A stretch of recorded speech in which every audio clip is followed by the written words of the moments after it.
Então, boa noite a todos que estão nos acompanhando aqui.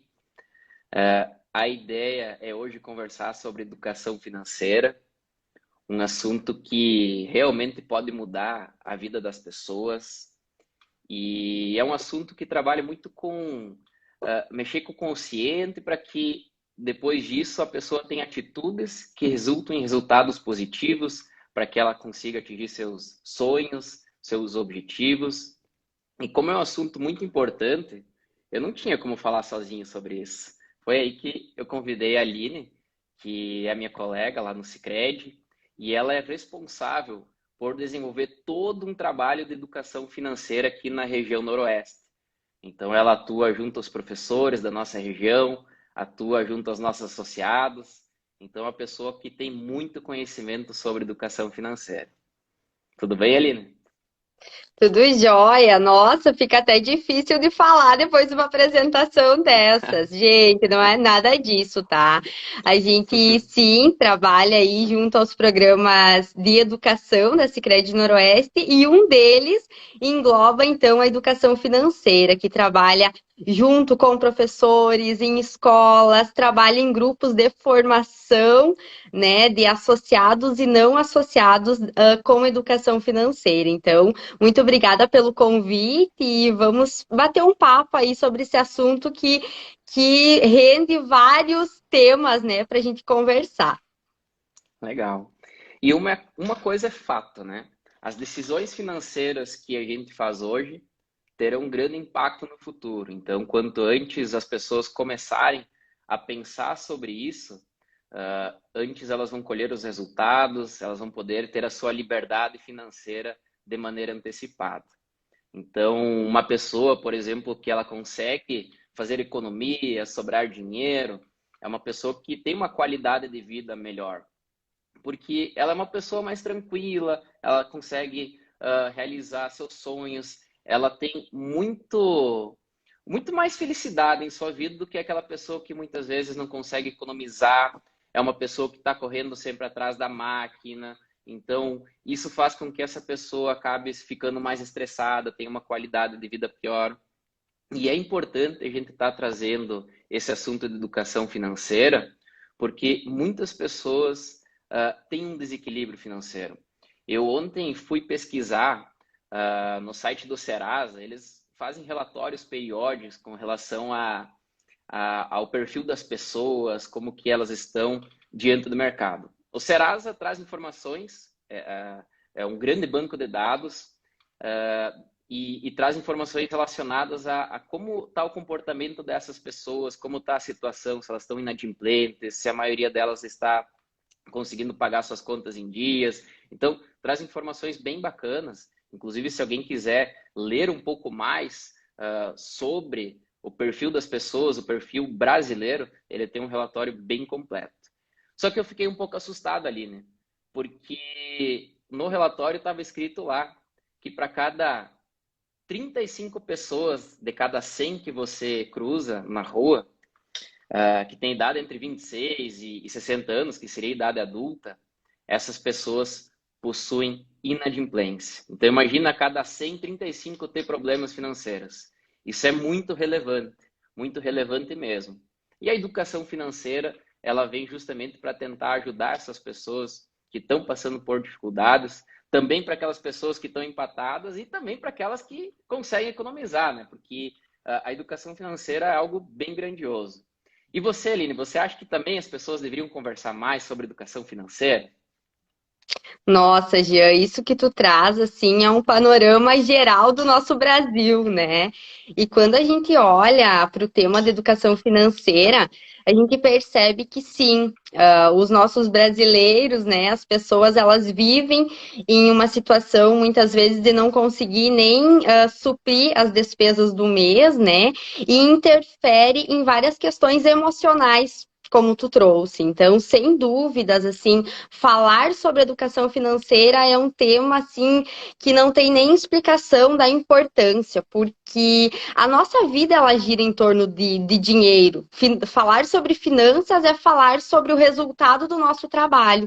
Eu sempre digo que A gente troca o nosso tempo, né? O tempo com as pessoas que a gente ama, com a nossa família, para trabalhar e logo ter retorno financeiro, ter um resultado financeiro. E aí, como a gente lida com esse dinheiro, com esse resultado financeiro, diz muito sobre nós e tem a ver com o nosso emocional também, né? E aí, isso que a gente trouxe do panorama e da realidade do endividamento do Brasil, às vezes assusta, né? Opa, mas eu não estou endividado, então será que eu preciso falar de educação financeira? Será que eu preciso olhar para esse tema? E isso às vezes se torna um mito, porque a educação financeira, sim, ela vem e ela apoia todas as pessoas que estão endividadas e pode mudar esse viés, né, e trazer aí um maior equilíbrio, uma maior sustentabilidade financeira, como a gente diz para essas pessoas, mas ao mesmo tempo a educação financeira ela tem um outro olhar também, que é um olhar de atingir os nossos sonhos, de atingir os nossos objetivos, é o quanto a gente consegue se planejar e se organizar para atingir e para conquistar aquilo que a gente quer, seja a curto, a médio, a longo prazo, né, Jean?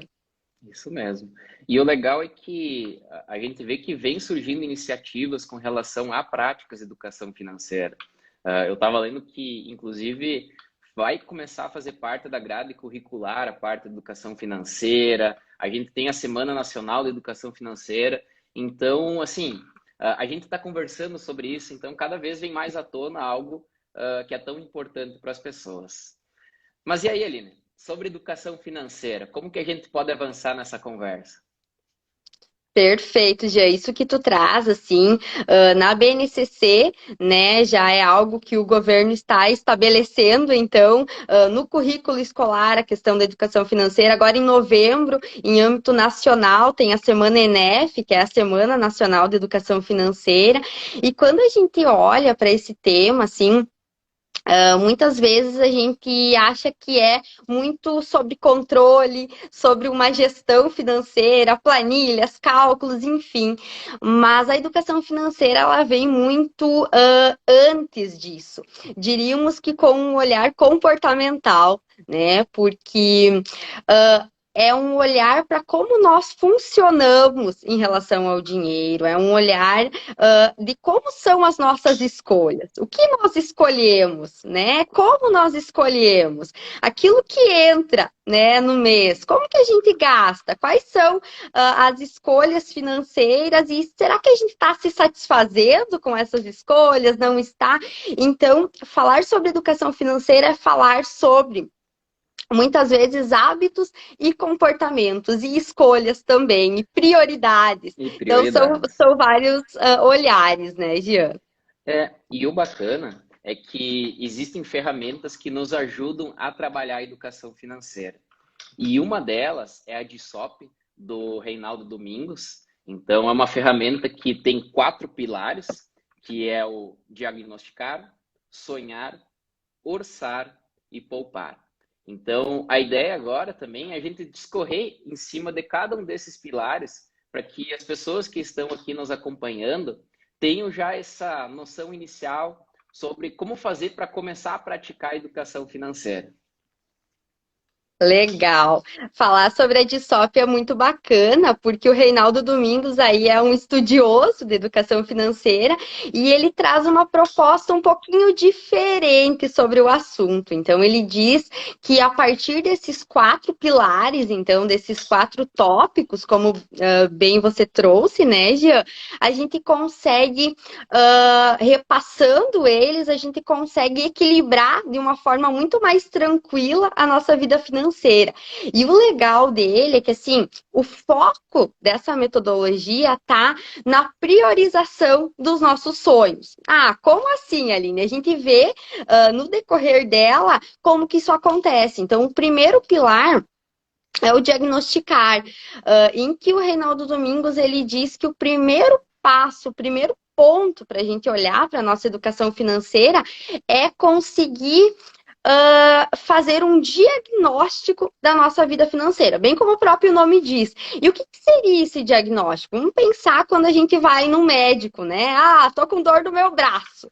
Jean vai lá no médico. O médico, ele não simplesmente olha para o Jean e diz, ah, tem tal coisa. Não, ele vai fazer exames, ele vai fazer uma análise, ele vai verificar e a partir disso ele vai diagnosticar qual é o problema. Em relação à nossa vida financeira, o diagnosticar ele traz muito isso. Poxa, como eu vou saber onde está o problema se eu não olhar a fundo para ele, né? E aí ele traz muito a questão de que se a gente fizer anotações durante um mês da nossa realidade financeira, ou seja, de tudo que entra e de tudo que de tudo que sai durante um mês, a gente consegue ter uma visão geral, um panorama geral e identificar onde está o problema, para daí, com os próximos passos, começar a agir. Então, isso é muito bacana.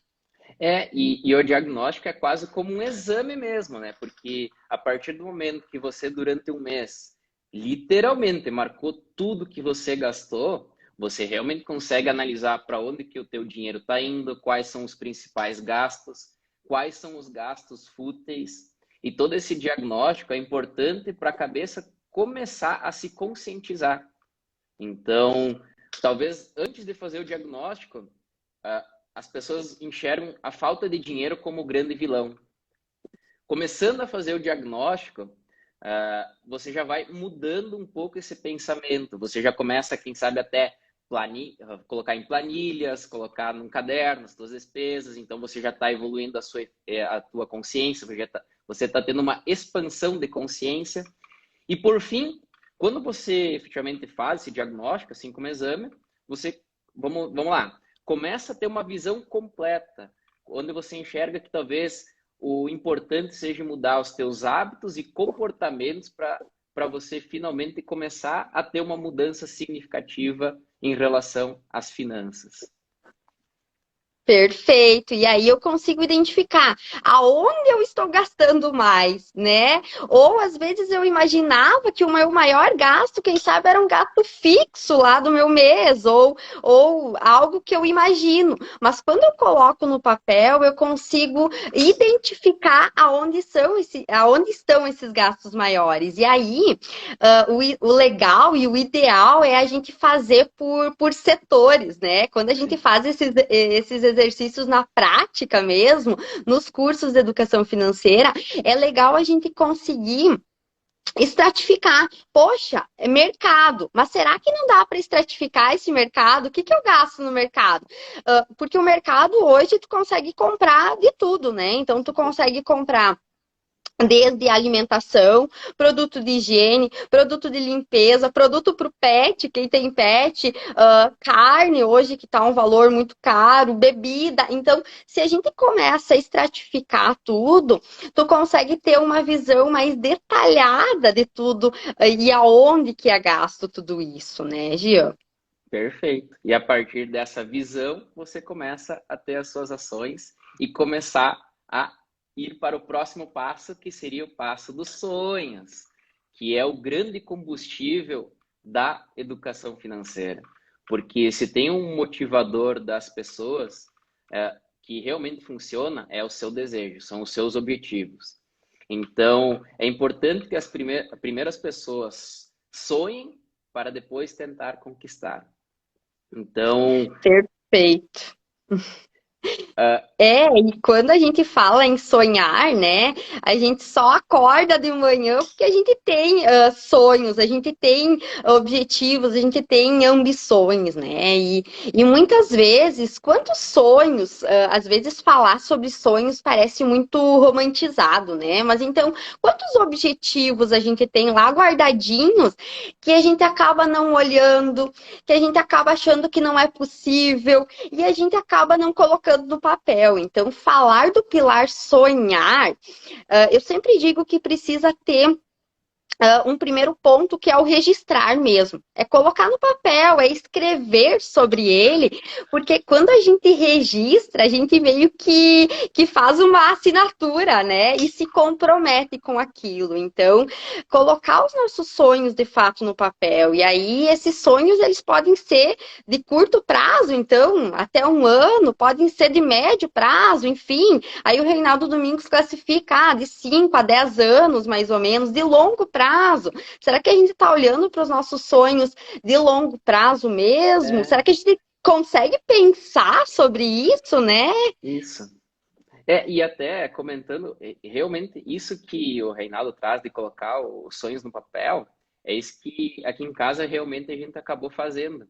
Porque quando você coloca no papel, e não adianta você colocar no papel sozinho. Então, toda a tua família, todo mundo da casa tem que comprar esses sonhos junto, porque não adianta você querer uma coisa e o resto da casa querer outra. Então, os sonhos têm que ser alguma coisa compartilhada, né? Ainda mais se o orçamento familiar é o mesmo. E quando a gente colocou no papel, a gente fez também um exercício que é: o meu sonho é X. Vou dar um exemplo. Meu sonho é viajar lá para o Nordeste. Esse sonho, ele vai me custar 10 mil reais. E eu quero viajar daqui a 10 meses. Então, vou ter que guardar pelo menos 1.000 reais por mês. Então, você começa a pegar esse sonho e começar a transformar ele em números, para que efetivamente você saiba quanto que você vai ter que guardar, se isso cabe no teu orçamento. Quando vê, você vai ter que aumentar o teu prazo para atingir esse sonho, ou quando vê, você já fez o diagnóstico, você consegue reduzir alguma despesa para que você consiga atingir antes. Então, isso é bem prático mesmo, esse conceito dos sonhos, esse pilar. E é legal isso, né, Jean? Porque aí tu traz para a realidade. Porque quando tu coloca no papel não é tão simples assim. Porque aí eu tenho vários sonhos, aí, poxa, eu vou ter que escolher quais eu quero, ou vou realizar todos agora, mas alguma coisa eu vou precisar deixar de lado.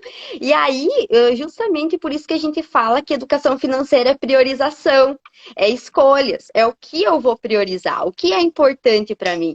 E nesse sentido, entra já o terceiro pilar que é fantástico e que é o fechamento, digamos, o compilado disso tudo e que eu adoro, que é o orçar.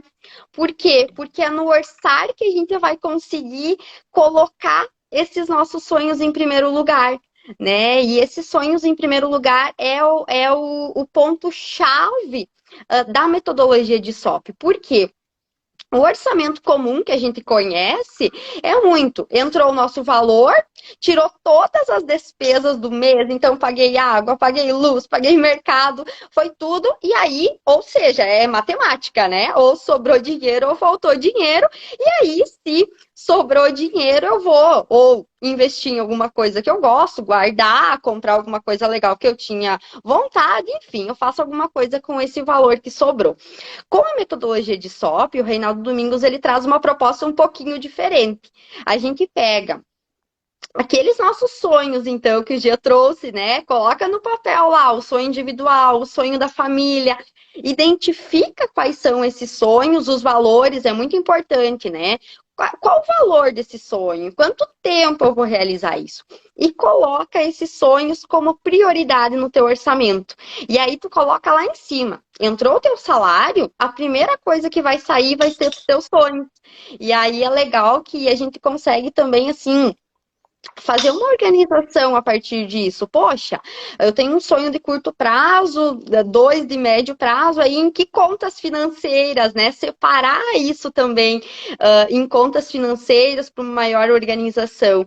E aí, depois que eu, então, tirei em primeiro lugar lá no mês o valor para os meus sonhos, aí eu vou para as despesas. E aí vem uma pergunta, poxa, Aline, mas daí não vai fechar, né? Se antes faltava dinheiro, se eu priorizar os meus sonhos, como assim? E aí que vem a grande sacada, porque quantos gastos desnecessários muitas vezes a gente tem que a gente consegue ir reduzindo, né? Que a gente consegue, quem sabe, economizar lá em alguma compra, fazer um olhar mais detalhado para o orçamento, né, Jean? Justo. Depois que você acaba colocando os sonhos como prioridade, muitas vezes isso te obriga a reduzir os outros custos. E uma parte importante, quando você começa a fazer esse tipo de orçamento e você se acostuma com isso, cada vez mais você tende a reduzir mais os custos fúteis. Isso faz com que, sei lá, se talvez antes você levava 20 minutos no banho, você vai tomar 10 porque você sabe que você vai economizar um pouco, mas que isso vai fazer com que você chegue mais perto do teu grande objetivo. E eu marquei a frase, que é o seguinte,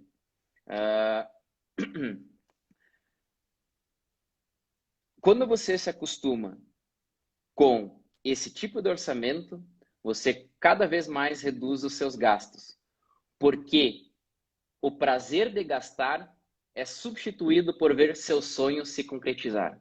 Eu acho que essa frase está muito casada com esse pilar que é o pilar do orçamento. Que legal, Jean. E isso faz muito sentido, porque só quem coloca essa metodologia na prática consegue ter a sensação que é de tu realizar os teus sonhos. Porque quando tu escreve eles e quando tu coloca eles como prioridade, vem o ponto-chave que é a conquista. Em algum momento a gente vai conquistar isso. E a felicidade, a satisfação dessa conquista, ela é muito bacana. Porque aí existiu uma priorização, existiu um esforço, e a partir desse esforço a gente vai conquistando, e aí isso dá uma sensação assim de. Poxa, eu posso, eu consigo, eu vou guardar mais, eu vou reduzir aquilo que tu trouxe e vou reduzir nos outros gastos para mim conseguir conquistar outras coisas. E aí isso se torna um círculo, e um círculo virtuoso, de certa forma, porque a gente vai sempre priorizando aquilo que nos traz satisfação.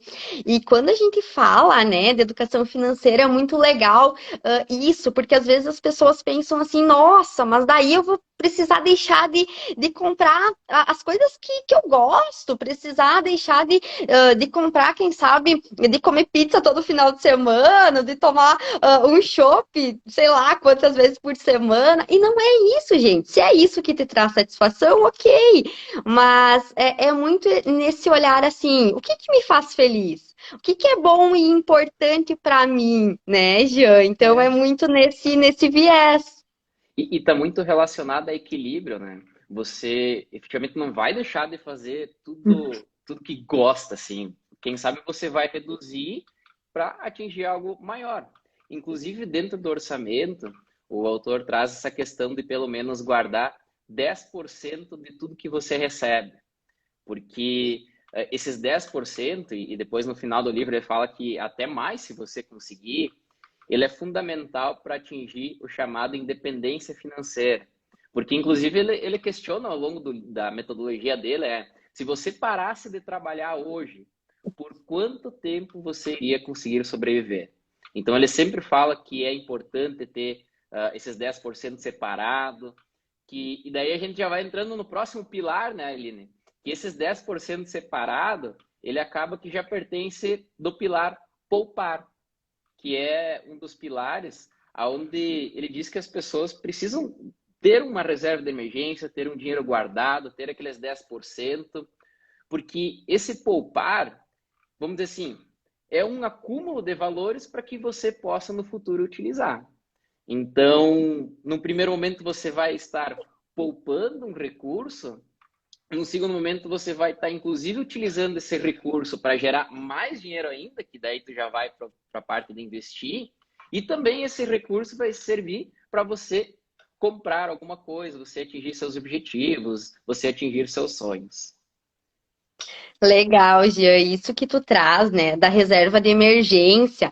O Vira, inclusive, que tá aí, deve estar assistindo nossa live, que foi da live da semana passada, ele gosta de dizer muito que é a questão da reserva de oportunidade, né? Além das emergências que podem acontecer no nosso mês, então aí queima um chuveiro, tem que trocar um pneu do carro, né? Enfim, tantas coisas. Hoje, inclusive, a gente estava num curso de educação educação financeira, e aí a prof trouxe a questão de dentista, coisas assim que às vezes a gente não se dá conta, né, durante o nosso mês e que podem acontecer. Mas muito além, então, vamos deixar de ser pessimista, né? Mas pensar em uma reserva de oportunidade, como o próprio Vini traz para nós muito. O quanto uma reserva de oportunidades pode ser importante, num sentido de que a gente vai que surge aí um negócio super bacana para a gente investir, uma oportunidade super legal. Será que a gente tem essa reserva para a gente poder fazer isso? Ai, que legal, o pessoal tá aí, a Thay, a Samara, alô, e oi, gente, tudo bem? Que legal, que bom ver vocês aí. E legal, né? Esse poupar, ele vem justamente nesse sentido, porque se eu coloquei os meus sonhos como prioridade, eu vou reter esse valor, eu vou guardar esse valor para me realizar, né? E aí também vocês falaram na live passada, e o Jean é expert nisso também, de como a gente potencializa esses recursos, né? Poxa, eu vou guardar eles, eu vou deixar eles de lado para mim realizar os meus sonhos. Como eu invisto bem, né? É, Então, um dos passos principais é a gente se conhecer, né? Olhar para nós aí, poxa, qual que é o meu perfil financeiro? Onde é o melhor investimento para mim? E aí sim eu consigo potencializar tudo isso, né, Jean?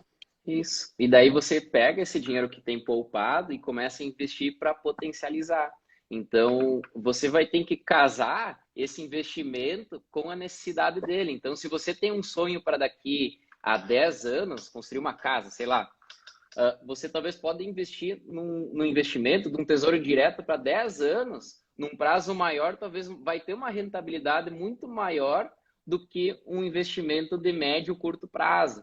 Então, dinheiro acaba gerando dinheiro. A partir do momento que você tem um recurso sobrando, você pode pegar parte dele e arriscar. Porque cada vez que você busca uma rentabilidade maior, quanto mais rentabilidade você busca, muito provavelmente maior o risco embutido. Então, ela te dá uma segurança, ter um dinheiro guardado, para que você possa alocar parte desse recurso em algo mais arriscado. Que bacana, Gia. Olha, é legal assim e poder fechar, né, esses quatro pilares aí da metodologia. Então, o primeiro um diagnóstico, depois sim olhar para os nossos sonhos, para os nossos objetivos, para aquilo que a gente quer realizar e aí colocar na prática, né? Como que eu coloco isso no meu orçamento do mês? Como que eu priorizo os meus sonhos, coloco eles em primeiro lugar e aí depois disso vou adequando o meu orçamento e sim, esse valor que eu vou guardar para os meus sonhos, como que eu potencializo eles, como de fato eu guardo para poder realizar. E assim a gente fecha essa metodologia. E será que isso é fácil, Jean, de colocar em prática? Olha, com certeza não é fácil. E assim, ó, é importante que o quanto antes a pessoa comece a praticar isso. Eu, inclusive, fiz aqui alguns cálculos e até para trazer para o pessoal que está nos ouvindo, o que um pequeno valor pode significar ao longo do tempo. Por exemplo, se a pessoa fosse economizar R$ 50 por final de semana, em vez de gastar com pizza, com festa, todo final de semana, pegar e guardar. Em 20 anos, esses R$ 50 se tornariam R$ 106.000. Em 30 anos, nós estamos falando de R$ 240.000. E isso que aqui, quando eu fiz os cálculos, eu coloquei uma taxa de 0,5% ao mês de rentabilidade. Então, o que acontece? O investimento é uma bola de neve, é juro sobre juro. Então, no longo prazo, pode ter uma grande representatividade. Eu fiz aqui um outro exemplo, que se final de semana fosse só economizar R$ 100 por final de semana, então seriam R$ 400 no mês. Em 20 anos, você juntaria R$ 190.000. Em 30 anos, seriam R$ 422.000. Então, quanto antes começar, antes você vai ter essa bola de neve feita. Então, se efetivamente você continuar tendo as mesmas atitudes, continuar não guardando dinheiro, você nunca vai ter a oportunidade de juntar um capital desses para atingir o sonho de vocês. E Aline, me conta aí, que tipo de material você indicaria para o pessoal que quer estudar mais sobre educação financeira? Show de bola. Tem alguns livros aqui do lado que eu tava louca para mostrar. Queria uma brecha aí. Mas que legal. Acho que é muito bacana isso que tu traz, assim. E eu gosto muito desse livro aqui. Tá, depois eu mostro alguns outros que eu tenho, mas Os Segredos da Mente Milionária, eu diria que é um livro de cabeceira, né? Por que de cabeceira? Porque ele traz justamente um olhar para uma autoobservação nossa, né? O quanto a gente precisa se observar diariamente quando a gente fala dessas questões financeiras, né? Então é muito interessante porque exige uma consciência, né?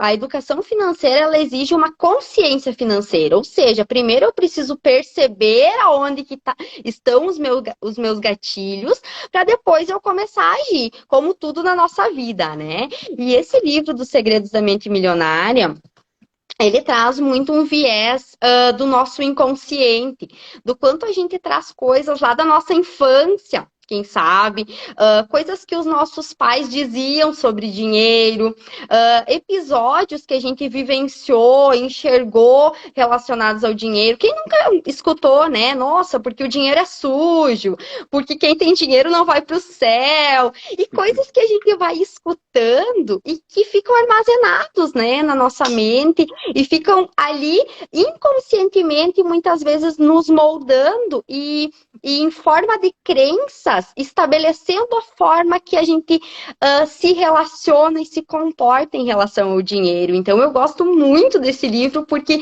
ele traz essa perspectiva de crenças, de vivências, daquilo que a gente acredita e que muitas vezes é tão espontâneo, né, que a gente não se dá conta no dia a dia. Então, é preciso esse olhar detalhado, essa autoobservação, para a gente conseguir identificar aí, poxa, onde estão os meus gatilhos? Onde eu estou gastando? O que é que eu estou fazendo? Como eu estou escolhendo, né? Tem o Gustavo Cerbasi também, que eu gosto bastante. Tem podcast dele, tem Instagram dele também. É bacana que ele traz esse olhar também para a educação financeira. A grande bíblia, né, da educação financeira, que o Jean citou, inclusive, na live anterior, né, do Pai Rico, Pai Pobre. Então, assim, nossa, conteúdo de educação financeira a gente tem muitos, até o próprio Reinaldo Domingos, né, que é o criador da metodologia de SOP, que é muito interessante, assim, então, nossa, tem para todos os gostos, assim, tem livro para quem gosta de ler, tem podcast, tem vídeo, então depende muito da busca de cada um, né, mas muito mais do que conteúdo propriamente dito, seria essa autoobservação. Eu acho que isso é um olhar para cada comportamento nosso, para cada atitude, para a gente ir, sim, pegando, né, que estão nossos gatilhos e ir modificando. Isso, e pegando o que tem de melhor em cada uma dessas literaturas, né? Porque a gente pode pegar todo esse material e pegar o que a gente entende de melhor de cada um deles e para aproveitar na nossa vida, né? Então, todos esses livros que você trouxe são livros incríveis e que realmente podem ajudar bastante. Só que entre o teórico e o prático tem uma grande diferença, né? Então, é importante sim estudar no primeiro momento, se conscientizar e, acima de tudo, colocar a mão na massa e colocar na prática para realmente ter mudança na sua vida. Então, é muito importante a pessoa assumir as rédeas da sua vida financeira com atitude, disciplina e perseverança. Perfeito, e isso que tu traz resume muito aquilo que a gente sempre, que a gente sabe, que a gente conhece, né? Eu preciso conhecer, eu preciso perceber o valor disso, isso precisa gerar um significado para mim, e aí sim eu preciso sair da minha zona de conforto e tentar ir ajustando o que não está tão bacana e conseguindo estabelecer limites também. porque falar sobre vida financeira e conseguir atingir de fato os nossos objetivos, os nossos sonhos, a gente fala sobre limites, porque quando a gente está no extremo, as coisas não funcionam, né? Tudo no extremo, isso em tudo na vida não funciona. Então, é preciso colocar limites, e isso em todas as áreas da nossa vida, para daí a gente conseguir sim priorizar e nos satisfazer com as nossas escolhas. Beleza. Então tá legal. Aline, fico muito agradecido pela participação. Acho que foi um bate-papo muito legal. A gente conseguiu abordar todos os pilares, a gente conseguiu contextualizar, a gente trouxe mais materiais para quem quiser se informar ainda mais sobre educação financeira. Acho que educação financeira a gente poderia falar muito, muito tempo, inclusive quando a gente trabalha educação financeira numa turma, dentro da sala de aula, você pode tranquilamente trabalhar 3, 4 horas, porque efetivamente você consegue linkar a teoria com a prática, o pessoal consegue colocar no papel, já fazer algumas reflexões iniciais. Então, é um assunto extenso. Então, acho que eu fiquei muito feliz por você ter aceitado esse convite, Aline. Com certeza enriqueceu a noite de todos que nos estavam acompanhando e eu fico muito agradecido. Nossa, Jean, eu que agradeço aí o convite, tá? Pela confiança também. A todos que estavam assistindo, obrigada pelo tempo de vocês.